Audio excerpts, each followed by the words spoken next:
Dear students, मैं doctor Neelmani Gupta, associate professor, government Dungar college, Bikaner, Rajasthan. Previous lecture में हमने थ्योरी ऑफ इक्वेशंस के अंतर्गत सिंथेटिक डिवीज़न यानी संश्लेषित विभाजन क्या होता है ये पढ़ा था तथा उससे संबंधित कुछ प्रश्नों के हल ज्ञात किए थे। और इसके साथ ही हमारा थ्योरी ऑफ इक्वेशंस यानी समीकरण सिद्धांत अध्याय समाप्त हो चुका था।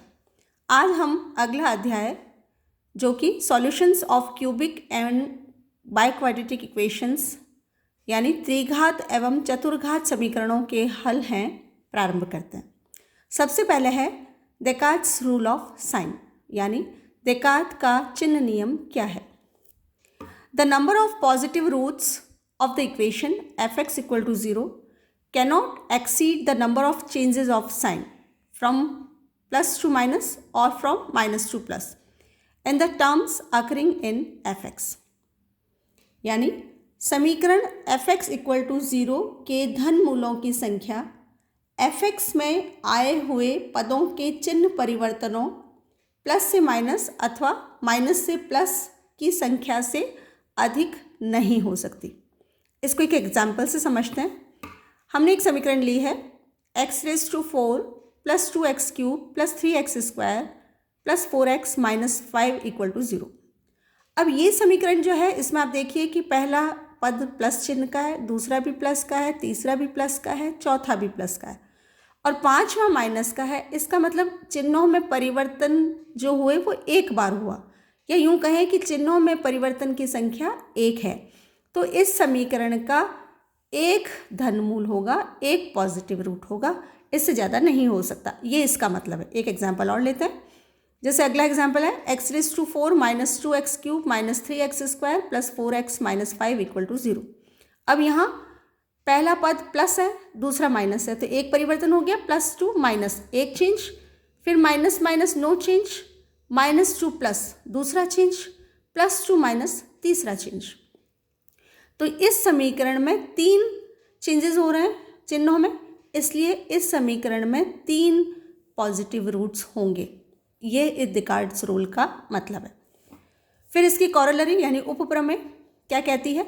The number of negative roots of the equation fx equal to 0 cannot exceed the number of changes of sign in f of minus x। यही चीज़ है कि यदि हम x की जगह माइनस x ले लें तो समीकरण में जो चिन्हों में परिवर्तन होगा उतने ही ऋणात्मक रूट्स होंगे। मतलब यहाँ फिर एक एग्जांपल लिया है, इसी एग्जांपल को यूज़ किया हमने। ये हम अगर fx माने ऊपर वाला x⁴ plus 2x³ plus 3x² plus 4x minus 5 equal to 0, ये fx है। अब मैं यहाँ x के स्थान पर माइनस x रखती हूँ तो ये इक्वेशन बन जाएगी x⁴ minus 2x³ plus 3x² minus 4x minus 5 equal to 0। अब यहाँ चिन्हों में परिवर्तन कितने हैं? प्लस से माइनस 1, माइनस से प्लस 2, प्लस से माइनस 3। तो यहाँ f of minus x equal to 0 जो समीकरण है इसमें चिन्हों में परिवर्तन की संख्या 3 है, अर्थात इस समीकरण के 3 ऋणात्मक मूल होंगे। तो जैसा ऊपर पढ़ा था, एक धनात्मक मूल था और 3 ऋणात्मक मूल हुए। इसका मतलब 4 डिग्री की समीकरण है और चारों ही मूल इसके वास्तविक होंगे, एक धनात्मक और 3 ऋणात्मक। ये है डेकार्ट्स रूल ऑफ साइन। अब एक दो एग्जांपल्स देखते हैं। पहला एग्जांपल है show that the equation x⁴ minus 2x³ minus 1 is equal to 0 has at least 2 imaginary roots. हमें इस समीकरण के लिए सिद्ध करना है कि इसके 2 मूल काल्पनिक होंगे। 4 डिग्री की समीकरण है तो पहले हम fx इक्वल टू 0 लेते हैं। तो x⁴ minus 2x³ minus 1 equal to 0। अब यहाँ परिवर्तनों की संख्या प्लस से माइनस, बस और कोई नहीं है। इसका मतलब एक ही परिवर्तन हो रहा है और एक परिवर्तन होने का मतलब है कि इस समीकरण का एक पॉजिटिव रूट है यानी एक धनात्मक मूल है। अब f ऑफ माइनस x लेते हैं यानी x की जगह माइनस x रखेंगे तो समीकरण बन जाएगा x⁴ plus 2x³ minus 1 equal to 0। यहाँ फिर चिन्हों में परिवर्तन देखें तो positive to positive no change, positive to negative 1 change, और कोई चेंज नहीं है। इसका मतलब केवल एक चेंज होने का तात्पर्य है कि इस समीकरण का केवल एक ऋणात्मक मूल होगा। तो एक धनात्मक मूल और एक ऋणात्मक मूल, कुल 2 मूल हुए। और चूंकि 4 डिग्री की समीकरण है तो 4 मूल होंगे, तो ये निश्चित है कि 2 मूल वास्तविक हैं, तो फिर बचे हुए 2 मूल जो होंगे वो काल्पनिक होंगे, और यही हमें सिद्ध करना था। एक एग्जाम्पल और लेते हैं। Show that the following equation has at least 4 imaginary roots. हमें एक 7 डिग्री की समीकरण दी हुई है और हमें ये सिद्ध करना है कि इसके 4 मूल काल्पनिक होंगे। तो पहले फिर f(x = 0) यानी दी हुई समीकरण से प्रारंभ करते हैं। परिवर्तनों की संख्या positive to negative 1, negative to positive 2, positive to negative 3। तो f(x = 0) में 3 परिवर्तन हो रहे हैं। इसका मतलब इस समीकरण के 3 धनात्मक मूल होंगे। दोबारा f(-x) लेते हैं, यानी x की जगह -x रखें, तो हमारे पास इक्वेशन है -2x⁻⁷, -x⁴, -4x³ -5 = 0। अब इस समीकरण को देखें तो यहाँ पर सारी पद जो हैं वो ऋणात्मक हैं, तो कोई चिन्हों में परिवर्तन नहीं हो रहा है। इसका मतलब कोई भी ऋणात्मक मूल नहीं है। तो कुल वास्तविक मूलों की संख्या हमें 3 प्राप्त हुई, 3 धनात्मक और 0 ऋणात्मक, यानी 3 वास्तविक मूल हमें प्राप्त हुए। और समीकरण 7 डिग्री की थी, तो इसका ये मतलब हुआ कि जो बाकी 4 रूट हैं वो काल्पनिक होंगे, और यही हमें सिद्ध करना था। Next is solution of cubic equation by Cardan's method. कार्डन की विधि द्वारा त्रिघात समीकरण का हल। तो अगर कोई क्यूबिक इक्वेशन है तो उसको कार्डन विधि से किस तरह सॉल्व करेंगे वो देखते हैं। तो अब हमारे पास पर्टिकुलर इक्वेशन है z³ + 3hz + g = 0। मतलब ऐसी क्यूबिक इक्वेशन जिसमें z² का पद नहीं है, मतलब 3 डिग्री के बाद 1 डिग्री का पद है। तो अगर हमें ये इक्वेशन की फॉर्म है हमारे पास, तो हम कार्डन्स मेथड यूज़ करेंगे। और उसके लिए हम मान लेते हैं कि इस समीकरण का मूल है u⁻³ + v⁻⁴। अब चूंकि ये मूल है तो ये दी हुई समीकरण को संतुष्ट करेगा। तो सबसे पहले z³ के लिए हम इस z = u⁻³ + v⁻⁴ को हम इसका सॉल्यूशन माने और दोनों तरफ क्यूब लें, तो हमारे पास है z³ और राइट साइड में u⁻³ + v⁻⁴ होल क्यूब को जब हम खोलेंगे तो हमारे पास है u + v + 3 u⁻⁴ v⁻⁴ into u⁻³ + v⁻⁴। इसको हम यूँ लिख सकते हैं z³ - 3 u⁻⁴ v⁻⁴ z - u + v = 0। जो प्रश्न था उसको हम 1 नंबर समीकरण नाम दे देते हैं और जो हमने ज्ञात किया उसको हम 2 नंबर समीकरण नाम दे देते हैं। और हम 1 नंबर और 2 नंबर में गुणांकों की जब तुलना करेंगे तो हमारे पास आएगा u + v = -g और u⁻⁴ v⁻⁴ -h। इसको दोनों तरफ अगर हम क्यूब लें तो हमारे पास है uv = -h³।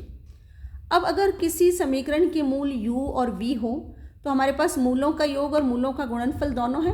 तो ऐसी स्थिति में समीकरण होगा t² + gt - h³ = 0। तो ये जो समीकरण है जिसको हमने समीकरण नंबर 3 नाम दिया है, इसके मूल हैं u और v। और इस समीकरण को जब हम सरल करेंगे तो हमारे पास है -g + √g² + 4h³ / 2। इसको u मान लेते हैं एक मूल को, और दूसरे मूल को -g - √g² + 4h³ / 2, इसको हम v मान लेते हैं। तो जब हम u और v ज्ञात कर चुके हैं तो अब चूंकि हमारा मूल था u⁻³ + v⁻⁴, इसलिए u और v के जब हम क्यूब रूट लेंगे तो हमें u⁻³ ओमेगा u⁻³ और ओमेगा² u⁻³ प्राप्त होगा। इसी तरह जब v का क्यूब रूट लेंगे तो हमें v⁻³ omega v⁻³ and ओमेगा² v⁻³ प्राप्त होगा, जहाँ 1 ओमेगा और ओमेगा² जो है वो 1 के क्यूब रूट्स हैं। तो रिक्वायर्ड रूट हुए z = u⁻³ + v⁻⁴, omega u⁻³ + ओमेगा² v⁻⁴, ओमेगा² u⁻³ + omega v⁻⁴, जहाँ ओमेगा की वैल्यू है ½ ऑफ -1 + i√3 एंड ओमेगा² की वैल्यू है ½ ऑफ -1 - i√3। हम जानते हैं कि 1 + ओमेगा + ओमेगा² = 0 होता है और उसी से हमने ये रूट्स फाइंड आउट किए हैं। तो इस तरह हम कार्डन्स मेथड से इस फॉर्म की इक्वेशन का सॉल्यूशन निकाल सकते हैं। अब इससे संबंधित एक एग्जाम्पल लेते हैं और क्लियर हो जाएगा, और ये बहुत ही इंपॉर्टेंट मेथड है, इसलिए इसको थोड़ा आप केयरफुली पढ़ें। तो हमारे पास एक इक्वेशन है x³ - 15x - 126 = 0, और हमें इस इक्वेशन को कार्डन्स मेथड से सॉल्व करना है। तो सबसे पहले तो हमें ये देखना है कि इक्वेशन स्टैंडर्ड फॉर्म में है, इसका मतलब 3 डिग्री 1 डिग्री होनी चाहिए, 2 डिग्री नहीं होनी चाहिए। तो चूंकि ये स्टैंडर्ड फॉर्म में ही है तो यहाँ सीधा हम कार्डन्स मेथड यूज़ करेंगे। तो सबसे पहले मान लेते हैं कि इस इक्वेशन का सॉल्यूशन है x = u⁻³ + v⁻⁻3। दोनों तरफ क्यूब करने पर हमें प्राप्त होगा x³ = u + v + 3u⁻⁻3 v⁻⁻3 × u⁻⁻3 + v⁻⁻3। इसको हम यूँ लिख सकते हैं x³ - 3u⁻⁻3 v⁻⁻3 × x - u + v = 0। ये हम समीकरण नंबर 2 मान लेते हैं, और जो प्रश्न था उसको हम समीकरण नंबर 1 मान लेते हैं। अब 1 नंबर और 2 नंबर से जब हम कोफिशिएंट्स की तुलना करेंगे, कंपेयर करेंगे दोनों समीकरणों को, तो हमारे पास रिजल्ट है u⁻⁻³ + v⁻⁻3 = 5, और इसको जब हम क्यूब ले लेंगे तो हमारे पास uv की वैल्यू आ जाएगी 5 का क्यूब यानी 125 125। और इसके अलावा दूसरा टर्म है हमारे पास u + v = 126। अब यदि किसी समीकरण के मूल u और v हो तो हमारे पास मूलों का योग और मूलों का गुणनफल दोनों हैं। तो ऐसे में हम वह समीकरण लिखेंगे जिसके मूल u और v हैं। तो समीकरण होगी t² - u + v of t + uv। यह वह समीकरण है जिसके मूल u और v हैं। यहाँ हम u + v और uv की जब वैल्यू रखेंगे तो हमारे पास है t² - 126t + 125 = 0। इस समीकरण के जब हम गुणनखंड करेंगे तो हमें t के 2 मान प्राप्त होंगे, 1 और 125। जब हम इनका क्यूब रूट लेंगे तो यहाँ पहले हम u को 1, एक को u मान लेते हैं, एक को v मान लेते हैं, क्योंकि यही इसके मूल थे। तो मान लेते हैं u है 1 और v है 125। तो जब हम u का क्यूब रूट लेंगे तो हमारे पास u⁻⁻3 की वैल्यू हो जाएगी 1, और v का क्यूब रूट लेंगे तो v⁻⁻3 की वैल्यू हो जाएगी 5। अब हमारे जो रिक्वायर्ड रूट्स हैं वो पहला है u⁻⁻3 + v⁻⁻3 means 1 + 5 that is 6।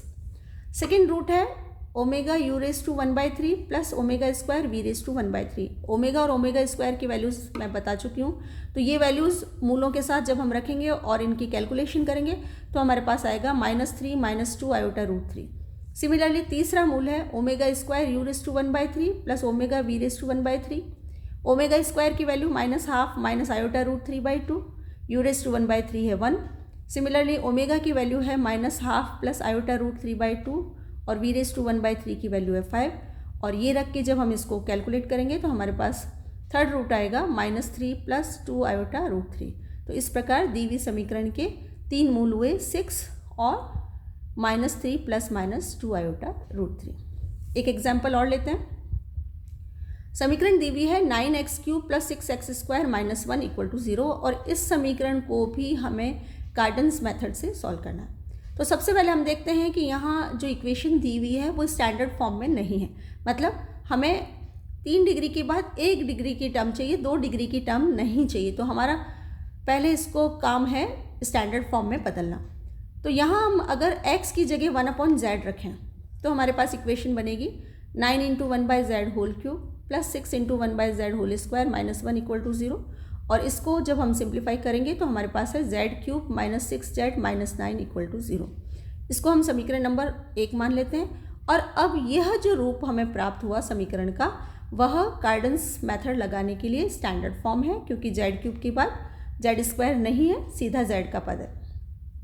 तो स्टैंडर्ड फॉर्म में बदल के अब हम इसको कार्डन विधि के लिए क्या करेंगे, फिर z = u⁻⁻3 + v⁻⁻3 इसका सॉल्यूशन मानेंगे।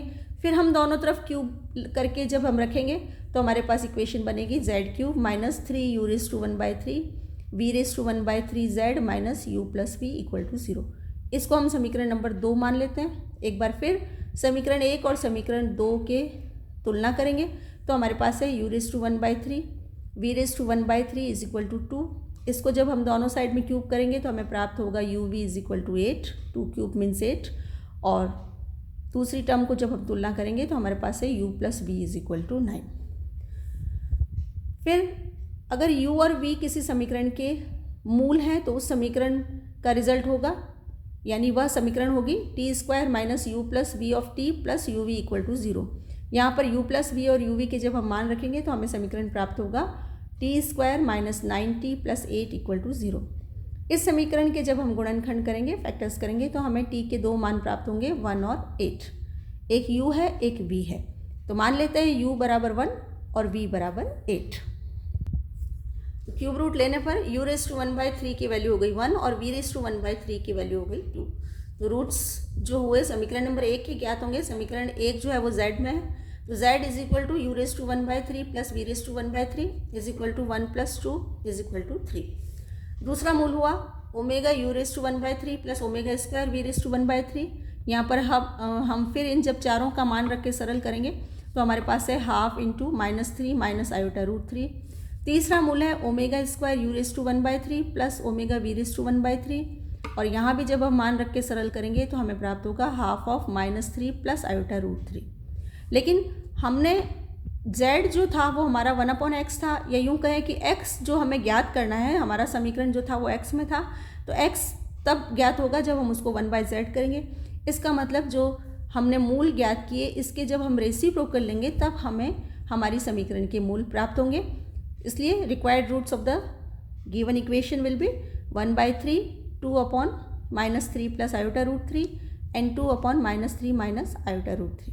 तो जब हम इनके कॉन्जुगेट से ऊपर नीचे गुणा करेंगे और उनको सिंप्लीफाई करेंगे तो हमें मूलों के मान प्राप्त होंगे 1/3 minus 1/6 3 plus iota root 3 and minus 1/6 3 minus iota root 3। एक प्रश्न और लेते हैं। Solve the equation 2x³ plus 3x square plus 3x plus 1 equal to 0 by Cardan's method. एक बार फिर जो हमें समीकरण दी हुई है उसको कार्टेन्स मेथड से सॉल्व करना है, और जो समीकरण हमें दी हुई है वो स्टैंडर्ड फॉर्म में नहीं है, हमें द्वितीय पद हटाना होगा।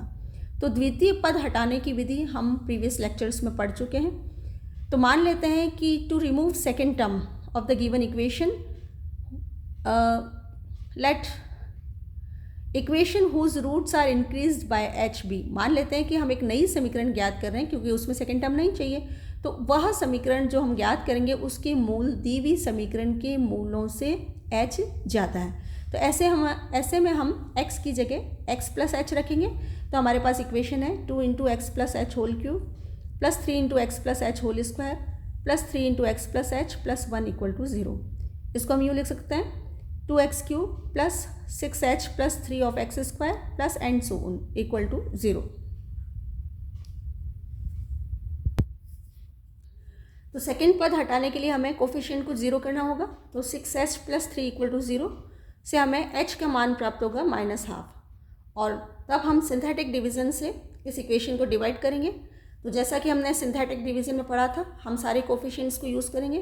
तो कोफिशिएंट्स है 2, 3, 3, 1, और इसमें हम -12 का भाग देंगे, और चूँकि 3 डिग्री की इक्वेशन है तो 3 बार भाग देंगे, और जब हम भाग देंगे तो हमारे पास ये टर्म्स बचेंगी। तो इससे हमारे पास जो रिमेनिंग इक्वेशन आई, यानी ट्रांसफॉर्म्ड इक्वेशन जो हमें प्राप्त हुई वह है, so transformed equation is 2x³ plus 3/2x equal to 0। इसको हम समीकरण नंबर 2 नाम दे देते हैं। यहाँ पर x जो है वो z माइनस एच है, क्योंकि हमने x प्लस एच रखा था उसको हम z मान लेते हैं, तो h -12 था, इसका मतलब x is equal to z plus half. अब 2 नंबर समीकरण को हम यूँ लिख सकते हैं x into 2x square plus 3/2 equal to 0। इससे हमें मूल प्राप्त हो रहे हैं x equal to 0 and plus minus iota root 3/2। लेकिन ये हमारी जो इक्वेशन के मूल हमें प्राप्त हुए, ये जब हमने उसको चेंज किया था मूलों को, उससे प्राप्त हुए थे। तो जो ओरिजिनल इक्वेशन है उसके मूल हमें तब प्राप्त होंगे जब हम x की जगह x माइनस हाफ रखेंगे। तो जब हम x की जगह x माइनस हाफ रखेंगे तो रिक्वायर्ड रूट्स जो होंगे वो होंगे -12, क्योंकि 0 माइनस हाफ मीन्स -12, और इससे भी जब हम -12 घटाएंगे तो हमारे पास है -12 प्लस माइनस आयोटा रूट 3/2। तो दी हुई समीकरण के ये 3 मूल प्राप्त हुए। एक एग्जाम्पल और लेते हैं। Show that the roots of cubic x cube minus 3a² x minus 2a³ cos of 3a is equal to 0 are 2a cos of 2π/3 plus minus a। अब यहाँ पर हमें जो समीकरण दी हुई है वो भी स्टैंडर्ड फॉर्म में है, तो हम मान लेते हैं कि x equal to u⁻⁴ plus v⁻⁴ be the solution of this equation. तो जैसा अब हमने प्रीवियस क्वेश्चंस में किया है, जब हम इसको क्यूब करके और फिर कंपेयर करेंगे तो हमारे पास वैल्यू आएगी u⁻⁴ v⁻⁴ equal to a²। इसको हम यूँ लिख सकते हैं u v is equal to a�6, और दूसरी टर्म आएगी u plus v is equal to 2a³ cos of 3a। एक बार फिर अगर हमें मूलों का योग और मूलों का गुणनफल ज्ञात हो तो समीकरण है हमारे पास t² minus 2a³ cos 3a into t plus a�6 equal to 0। इस समीकरण के मूल हैं u और v। इस समीकरण को सरल करने पर हमारे पास है 2a³ cos of 3a plus minus root of 4a�6 cos square 3a minus 4a�6 upon 2। Simplify करने पर हमें प्राप्त होता है a³ into cos 3a plus minus iota sine 3a। तो x जो है वो है हमारे पास u⁻⁴ प्लस v⁻⁴। जो प्लस चिन्ह है उसको हम u मान लेते हैं और जो माइनस चिन्ह है उसको हम v मान लेते हैं। तो u की वैल्यू हो जाएगी a cos of 3a plus iota sign of 3a⁻⁴ plus a into cos of 3a minus iota sign 3a⁻⁴। और यहाँ हम जब डी मॉर्विस थ्योरम यूज़ करेंगे तो हमारे पास है a cos of a plus iota sine a plus a into cos of a minus iota sine a, और इसका मतलब ये है 2a कॉस a। दूसरा मूल होगा omega u⁻⁴ plus omega square v⁻⁴। यहाँ पर ओमेगा की वैल्यू है -½ प्लस √3/2 आयोटा, और u⁻⁴ की वैल्यू है a into cos of 3a plus iota sign of 3a⁻⁴। Similarly ये वैल्यू है ओमेगा स्क्वायर की और ये वैल्यू है v⁻⁴ की। अब यहाँ a तो हम थ्रू आउट कॉमन ले लेते हैं, -½ को हम रिप्लेस कर रहे हैं कॉस ऑफ 2π/3 से, और √3/2 को रिप्लेस कर रहे हैं साइन ऑफ 2π/3 से। तो हमारे पास रिजल्ट है cos 2π/3 plus iota sine 2π/3 into cos a plus iota sine a, या फिर डी मॉर्विस थ्योरम यूज़ हुई है। सिमिलरली यहाँ पे भी हम -½ और -3/2 को चेंज करके लिख रहे हैं कॉस 2π/3 माइनस आयोटा साइन 2π/3, और ये है cos a minus iota sine a।